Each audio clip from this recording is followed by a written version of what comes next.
আমাকে যখন প্রশ্নটা করা হলো, আমি সাধারণত মিডিয়ার সামনে কথা বলি না, এটা অবশ্য অন্য কারণ আছে, নর্মাল মিডিয়াগুলো, এর কারণটা আমি পরে বলবো, পরে আমি কারণটা বলবো। তবে বোম্বেতে আমরা প্রতি সপ্তাহে লেকচার আয়োজন করি, প্রশ্নোত্তর পর্ব থাকে, সেই লেকচারে কয়েকশো মানুষ এসেছিল।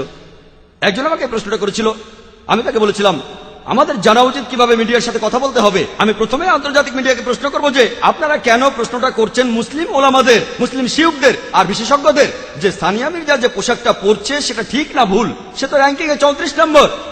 কত নম্বর? 34 নম্বর। আপনারা কেন এই প্রশ্নটা কোনো খ্রিস্টান ধর্মযাজককে করছেন না সেরেনা উইলিয়ামসের ব্যাপারে? সেরেনা উইলিয়ামস র্যাঙ্কিং এ 1 নম্বর।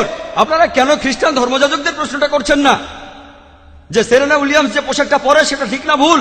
তাদের প্রশ্ন করুন না। আপনার ভ্যাটিকান সিটির পোপের কাছে প্রশ্ন করুন, সেরেনা উইলিয়ামস যে পোশাকটা পরে, অথবা সানিয়া মির্জার আগে যারা আছে 33 জন, তাদের অধিকাংশই হচ্ছে খ্রিস্টান। আপনারা খ্রিস্টান ধর্মযাজক আর পোপকে প্রশ্ন করুন তাদের পোশাকটা ঠিক না ভুল।